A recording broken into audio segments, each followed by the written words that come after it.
কি বলছে বলছে এখানে একটা অঙ্ক দিয়েছে X plus one into X plus three minus X into X plus two equal to 15। বলছে যে এটাকে একচল দ্বিঘাত সমীকরণের আকারে লেখো। তো ঠিক আছে, ভালো কথা, আমাদের তো কিছু করার নেই, আমাদের তো জাস্ট এটাকে যেমনভাবে পারবো সেরকমভাবে ভাঙার চেষ্টা করবো। তাহলে কত হবে, আমি এই দুটোকে আগে গুণ করবো, এই দুটোকে তারপরে গুণ করবো। প্রথমে এই দুটোকে গুণ করি, তাহলে এক্সের সঙ্গে এক্স একবার, এক্সের সঙ্গে 3 একবার, এক্স ওয়ানের সাথে এক্স একবার, ওয়ানের সাথে 3 একবার, তার মানে এক্সের সাথে এক্স গুণ করলে কত হচ্ছে x plus x square, plus x plus 3 গুণ করলে plus 3x, plus 1 plus x গুণ করলে x plus x, plus 1 plus 3 গুণ করলে 3 মাইনাস, এ মাইনাস আছে। আচ্ছা, মাইনাস এক্স ইন্টু এক্স, তার মানে minus x square, minus x plus 2 গুণ করলে মাইনাস 2x, তাহলে ইকুয়াল টু 15। এটা পেলাম আমরা। বা এই এক্স স্কোয়ার কেটে গেল, তাহলে 4x, এখানে এই দুটোকে 4x পাচ্ছি, এদিকে মাইনাস 2x ইকুয়াল টু 15। বা অঙ্ক সবসময় কমপ্লিট করবে, 2x ইকুয়াল টু 15। আমার তো মনে হয় না যে এটা দ্বিঘাত সমীকরণের আকার, এটা তো দ্বিঘাত সমীকরণের আকার নয়, তার মানে এটাকে দ্বিঘাত সমীকরণের আকারে কিন্তু লেখা যাবে না, কারণ এক্স স্কোয়ার তো এখানে কেটে গেল, এক্স স্কোয়ার তো থাকলো না, তার মানে এখানেই বুঝতে পেরেছিলেন যে দ্বিঘাত সমীকরণ লেখা যাবে না। তো তুমি এখানেও থেমে যেতে পারো বা এখানেও থেমে যেতে পারো, বা এটাও করেও থেমে যেতে পারো। তুমি লিখতে পারো এখানে যে দ্বিঘাত সমীকরণের আকারে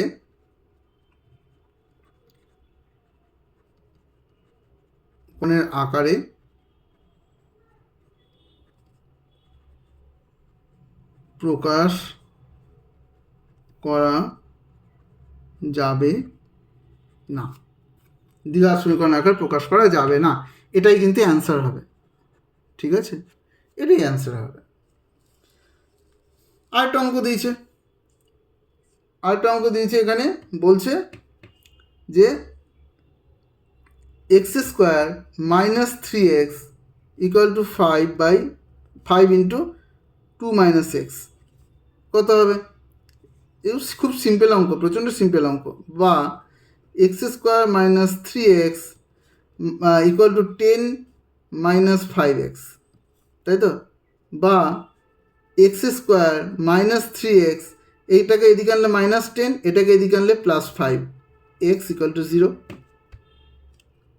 বা X square minus 3x plus 5x, মানে হচ্ছে minus 2x plus 2x minus 10 equal to 0, তাই তো। তাহলে আমাদের এইভাবে অঙ্কগুলো করতে হবে। এটা যদি দ্বিঘাত সমীকরণ আকারে প্রকাশ করা হলো, তার মানে এটা হবে অ্যান্সার। যদি না হয় তাহলে আমাকে এটা লিখে তারপরে অ্যান্সার বলতে হবে, আর যদি হয়ে যায় তাহলে এটাতে অ্যান্সার হবে। ঠিক আছে, আরেকটা অঙ্ক করি।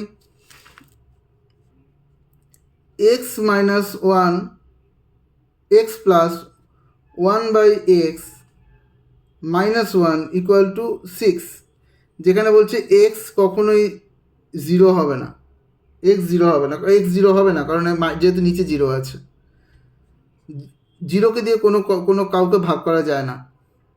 তাহলে এক্স যদি আমি যদি এটাকে যদি এখানে ধরি, তাহলে এক্স হবে, এটা কত হবে X into X plus 1 minus 1 into X equal to 6। বা X square plus 1 minus X by X equal to 6। বা X square plus 1 minus X equal to 6x। বা X square plus 1 minus X, এটাকে এদিকে নিয়ে এসে minus 6x equal to 0। বা X square, এটা কত হবে মাইনাস 7x, আর এই প্লাস 1টাকে লিখে দিলাম প্লাস 1 ইকুয়াল টু 0। তাহলে হলো তো, এই আকারে লেখা গেল, তাহলে এটাই অ্যান্সার হবে। ঠিক আছে, এরকম করে যদি এরকম দেয় যে সমীকরণের আকারে প্রকাশ করো, তাহলে এইভাবেই হবে। আর যদি এরকম অঙ্ক দেয়, প্রথম অঙ্কটা এরকম ছিল, কি ছিল, বাগানে কিছু গাছ আছে, তো বাগানে কিছু গাছ আছে, যতগুলো গাছ আছে ততগুলোর থেকে একটা বেশি করে যে সংখ্যা হয় প্রত্যেকটি গাছ থেকে ততগুলো নারকোল পাড়া হয়েছে। তাহলে আমি ধরে নিই গাছ ছিল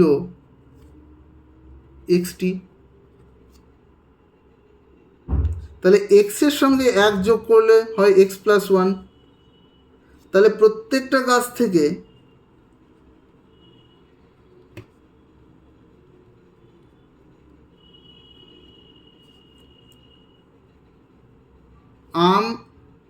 আম নয়, প্রত্যেকটা গাছ থেকে নারকোল পেরেছি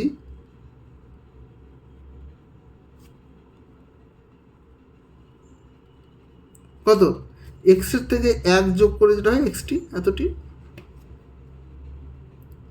তাহলে মোট কটা নারকোল পেরেছি, মোট নারকোল পেরেছি এক্স, টোটাল গাছের সংখ্যা এক্স, এবং প্রত্যেকটি গাছ থেকে x+1টি করে নারকোল পেরেছি, তার মানে x×x+1টি নারকোল পেরেছি। অঙ্কতে কি বলছে, অঙ্কতে বলছে মোট নারকোল কটা পেরেছি, 132টা। তাহলে আমরা বলতে পারি x×x+1 = 132, কারণ আমাদের হিসাবে এটা হচ্ছে মোট নারকোল, অঙ্কে বলছে এটা মোট নারকোল, তার মানে এটা ইকুয়াল টু এটা। তার মানে আমরা লিখতে পারি বা x×x x² x×x1 plus x equal to কত, 132, বা আমরা বলতে পারি x² plus x minus 132 equal to 0। এটা আমাদের দ্বিঘাত সমীকরণ আকারে প্রকাশ হয়ে গেল। এইবার আমরা কি করব, এখানে a কত আছে না 1, তাহলে a ইন্টু c করে কত পাবো না 1 ইন্টু 132, মানে হচ্ছে আমরা কত পেলাম না 132 পেলাম। তাহলে আমরা 132 লসাগু করব, 132 লসাগু করব, কত হবে 6 দুগুণ 12, 6 দুগুণ 12, 2 33, 3 11 33, তাহলে আমার 2 ইন্টু 2 ইন্টু 3 ইন্টু 11 কি এটা ইকুয়াল টু হচ্ছে 132। তাহলে 132 ইকুয়াল টু কী লিখতে পারি, 2 দুগুণ 4, 3 33, এটা লিখতে পারি। 132 ইকুয়াল টু কী লিখতে পারি, 2 দুগুণ 4, 3 4 12 ইন্টু 11, তাই তো। বা আরও লিখতে পারি 132 ইকুয়াল টু আবার লিখতে পারি 3 দুগুণ 6 66 ইন্টু 2। আমাদের এমন দুটো সংখ্যা বার করতে হবে যে দুটো যোগ বা বিয়োগ করে আমি বি পাবো। তাহলে বি কত, বি হচ্ছে 1, কিছু নেই তো, তার মানে 1, তাহলে বি আমরা কত ধরলাম 1। দেখো এই 12 আর 11 এই দুটো সংখ্যা এমন সংখ্যা, আমি যদি 12কে মাইনাস এরকম করে যদি লিখি তাহলে কিন্তু আমার কাছে 1 আসছে। তাহলে আমি 1-এর জায়গায় লিখতে পারি 12 - 11 এবং x লিখলাম, এপাশে ছিল x², এপাশে ছিল 132, এভাবেই আমাদের ইকুয়েশনটা লিখব। বা আমরা কি লিখতে পারি, x plus 12x minus 11x equal to 132 equal to 0। আমরা কি লিখতে পারি, বা এক্সটাকে কমন নিলে 1, একটা x², এক্সটাকে কমন নিলে x প্লাস 12 মাইনাস 11টাকে কমন নিলাম, তাহলে পড়ে থাকবে x প্লাস মাইনাসটা কমন নিয়ে নিয়েছি, তাহলে দুটি প্লাস হবে। 12-র সঙ্গে 11 গুণ করলে, তার মানে এখানে 11 নিয়েছি মানে 12, এখানে 12 হবে ইকুয়াল টু 0। বা এটাকে কমন নিলাম, x প্লাস 12 কমন নিয়ে নিলাম, আর এদিকে কি পড়ে থাকবে, এই এক্সটা পড়ে থাকবে, এই এক্স, আর এদিকে এই 11টা পড়ে আছে -11, এটা ইকুয়াল টু 0, তাই তো। তাহলে আমাদের হয় x প্লাস 12 ইকুয়াল টু 0, নচেত x minus 11 equal to 0। X plus 12 x minus 11 equal to 0, তাহলে হয় এক্স প্লাস 12 ইকুয়াল টু 0, নচেত এক্স মাইনাস 11 ইকুয়াল টু 0। তাহলে আমি যদি এটা যদি ধরি 0, তাহলে এক্স ইকুয়াল টু কত হচ্ছে -12, আর যদি আমি এটাকে 0 ধরি তার মানে এক্স ইকুয়াল টু 11 হচ্ছে। তো আমি এটাকে নেব, এই জন্য যে এই অঙ্কটাতে নারকোল গাছের সংখ্যা বার করতে বলেছে। নারকোল গাছের সংখ্যাতে কোনো -12 হয় না, সবসময় +11ই হবে। তাই নারকোল গাছের সংখ্যা হচ্ছে +11। এখানে আমরা কি লিখবো, এখানে লিখবো এক্স ইকুয়াল টু 11, কারণ নারকোল গাছের সংখ্যা এটা, নারকোল গাছের সংখ্যা। যদি এরকম কোনো উত্তর না দিয়ে যদি জাস্ট একটা ইকুয়েশন দিয়ে দিত আর সেটাকে সলভ করতে হতো, তাহলে আমাদের লিখতে হতো এক্স ইকুয়াল টু 12 অথবা -12 অথবা +11। সে প্লাসটা না লিখলেও হবে, এভাবে মতো উত্তর লিখতে হতো এবং এখানে এটা অ্যান্সার করে দিতে হতো। ঠিক আছে, আমি আরও অঙ্ক নিয়ে আসবো, কিন্তু আমি আগে চ্যাপ্টারগুলো কমপ্লিট করি। কোনো জায়গাতে যদি অসুবিধা থাকে আমাকে বলবে, আমি কিন্তু ফ্রি ক্লাস নেব, একা পড়াবো এবং তোমাকে ওটা বোঝাবো। আমি কোনো পয়সা লাগবে না, কমেন্ট করবে, ফোন নাম্বার বলবে, আমি তোমাকে নিজে কল করে পড়াবো।